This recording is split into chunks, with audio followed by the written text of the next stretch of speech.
Greetings and salutations. I'm your boy Kami, the Fated Saint, and this is Limited Series. I guess there was no avoiding it, really. This is a character-centric series, and I guess there had to be a Lilly episode at one point. Well, I'm not going to stall or anything. I can go on and on and on about how much I hate this character, and believe me, that rant is coming, just not today. Well, let's dive into Kindred the Embraced Episode 5, Live Hard, Die Young, and Leave a Great-Looking Corpse. I'm not making that up. We open on Haven because that's where we usually open, where a charismatic young singer named Zane is playing on stage. Lilly and Julian look on and compare him to Elvis, which I'm not buying, but Lilly says that a year ago Zane was selling music on a sidewalk and points out that she embraced him and made him her prized child. It's the point. The real music was just locked up inside of him. Now look at him. It's beautiful.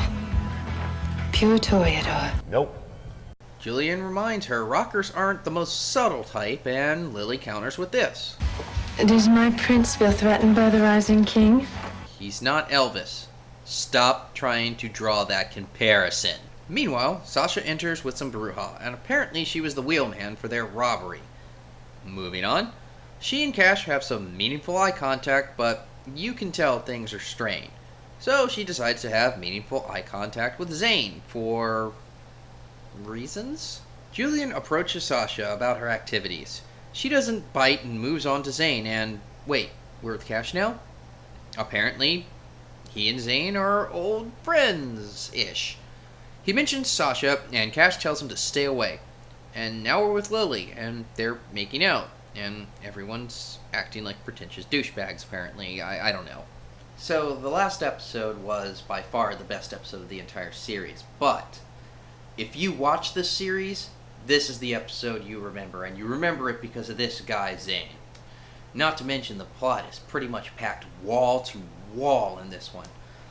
I'm going to try my best to condense it, but I may need a little help. Anyway, outside, Zane is leaving and comes across Sasha. They do some mild flirting, and NPC groupie number 1 cuts in, and Zane rides off.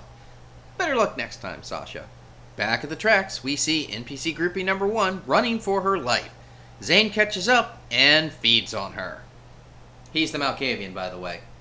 She wakes up somewhere with Zane, and he vaguely explains what happened to her. And by vague, I mean not at all. And then he just leaves.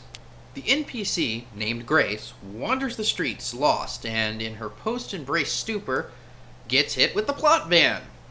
And she ends up in the ER, but yeah, she's dead. Meanwhile, Zane and Cash walk, and he brags about what he's done.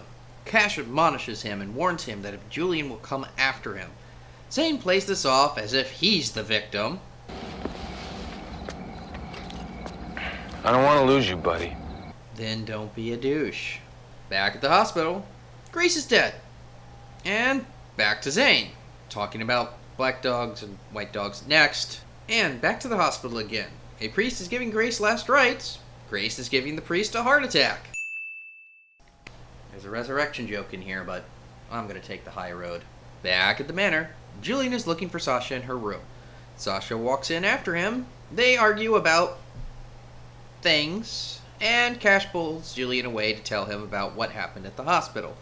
Julian tells him to bring him Grace, and by the time he turns around, Sasha is gone. Speaking of Grace, she's wandering around the hospital. Let's make this quick. She tries to get something for the pain. She loses her marbles. Caitlin confronts her. Frank comes in to defuse the situation. He notices her neck. She jumps out of a window and lands on a car. I know I keep making this joke. And some of you have even said that some of my calls have been questionable. Fair enough. But I really want to hammer home the point that they make a big deal out of the Masquerade. It's a big deal in the game. They make a big deal out of the series. It's what they've killed practically everyone on so far. But at least twice a week, one of our main characters, or someone in general, is breaking the Masquerade. That's like the only plot point here. Oh, and I know she's a neonate, she doesn't know any better. All of those points are going against Zane. Back at the museum, Zane and Sasha are hanging out and flirting for reasons. And Julian's there. What, are you following me now? Just watching out for you. Well, it's a little late in the game for bodyguards, don't you think, Julian? Hey, everyone! It's the prince! Your Majesty. Walk away. Everyone, the prince has spoken. I'd better run or he may have my head. Who are you? Look, I get Eddie trying to be all rebellious against the prince. That's just the way politics works in a vampire world, and especially in Vampire the Masquerade. But you're a no one. You're nothing, and you're acting like this to the prince? You're not being rebellious. You're just a jerk. Oh, and Grace is wandering in a daze and can hear NPC bus rider's heart. Then Cash shows up and takes her to Julian. Julian apologizes for what had happened to her and actually tells her what had happened to her. He promises to take care of her, and that's when she confesses that Zane did this. Julian, finally seeing she's in pain, lets her sate her need for blood. Back at the station, nothing worthwhile happens. Next, back at the illegal mahjong tournament, Sasha is helping the Bruja rob the place and gets unmasked by the least enthusiastic mobster ever. Next, back at Haven, Zane is performing. Frank and Lilly talk about Grace. A lot of lost souls drift through this place, Frank. That's why I call it the Haven.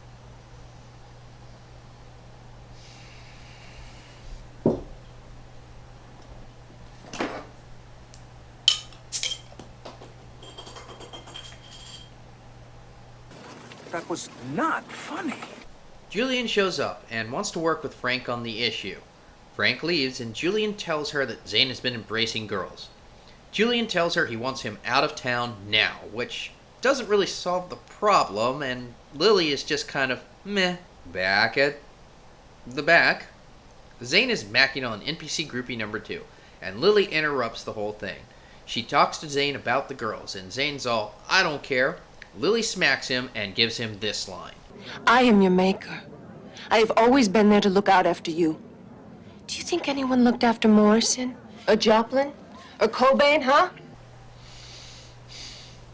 You know, I'm actually impressed that you're acting like a sire and not like a lovesick puppy, but you've got to stop with those comparisons.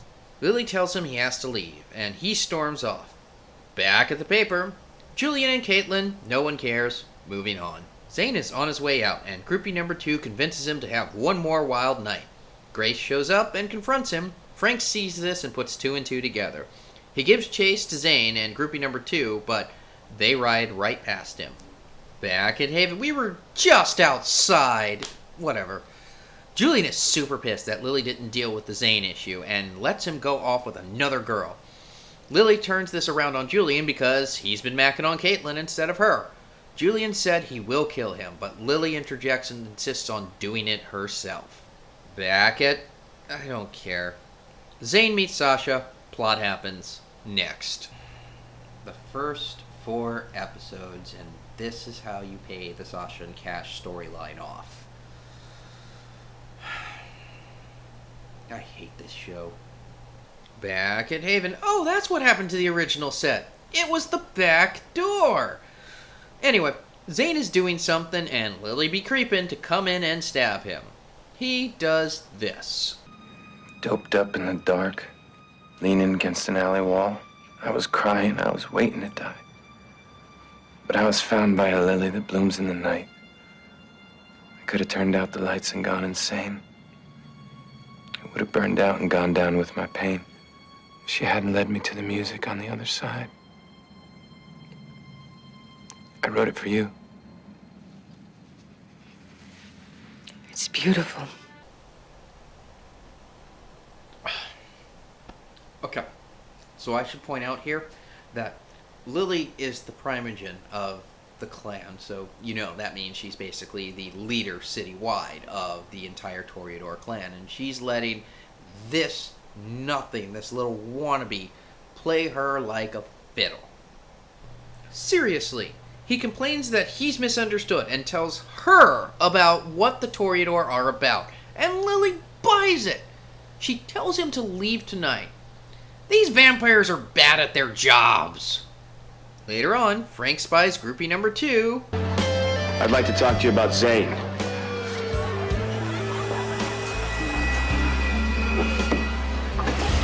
Stay away from me, Cobb. It goes well. Back at the manor, Julian and Sasha argue about the robbery, and she leaves in a huff. Julian comments that she'll hate him even more for what she has to do to Zane. Cash is shocked to find out that this hasn't been handled yet. As am I. So, Cash goes to deal with him. Back at Haven, Frank and Lilly are, next.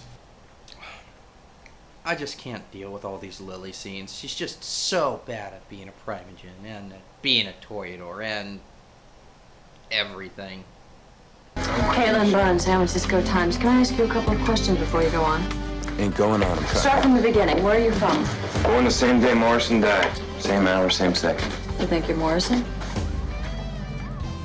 For a moment, I thought you actually believed it. And we're done here. Or we're not done here, because Frank walks in and chases him out the back. And Zane, oh, give me a break. Cash breaks in and they fight. Zane blames Cash and says that Cash betrayed him for a girl. Frank gets the drop on Zane and hauls him over to Julian. My law has no way to deal with his crimes, but yours does. So it takes Frank, a normal human cop, to get this under control. Sure, whatever. Let's just hurry up and wrap this up. So we go to the Conclave, where they are deciding Zane's life, which I can only imagine is for show, because he should be dead 10 times over at this point. Deeds points this out, and that the Primogen should be punished for allowing it. Cash agrees, pointing out that the same thing happened to Sasha, which leads to the best scene of this episode. Bruja, these groupies are like moths to a flame. They're obsessed. They wanted a piece of the legend. I think maybe these girls asked for it. What if your Bruja embraced my niece? Did she ask for it? Awesome. Eddie gives Zane the thumbs down, and Archon gets no say or screen time, as Julian decrees that Lilly must personally kill Zane or be cast out. Back at Stupidity, Sasha breaks Zane out of the cage of plot-convenient light for reasons, and runs away with him. But they don't go too far, they just go to the train tracks to be hit by a train, I guess? Julian and Cash catches up. Zane blames Cash for, who cares? Julian steps on the tracks, stating that Sasha is going to die, so will he. Sasha pulls Julian off at the last minute. Lilly kills Zane. They have a stupid scene at the end of the episode about Zane's fans mourning him. The freaking end. Where do I start with this episode? Like I said, if you watch the series, this is the episode you remember. It's packed border to border with plot. Stupid plot. Lilly shows that she is not only as worthless as a vampire, but as a Primogen as well, as Zane walks all over her like a cheap Persian rug. Sasha regresses 3 steps as they try and force the tension between her and Cash, and her and Julian, that happened off screen. And Zane, well, he actually makes some really decent Toreador. Unfortunately, he's bogged down with a bad story, and he should have been killed by Act 2 for his antics. So, in the end, another episode that makes Julian look like a weak idiot. 3 more episodes, just 3 more episodes to go. God, I wish this was over. Wrap up time. I give Kindred the Embraced, episode 5, Live Fast, blah blah blah blah blah blah blah blah blah blah blah blah. You know what? No.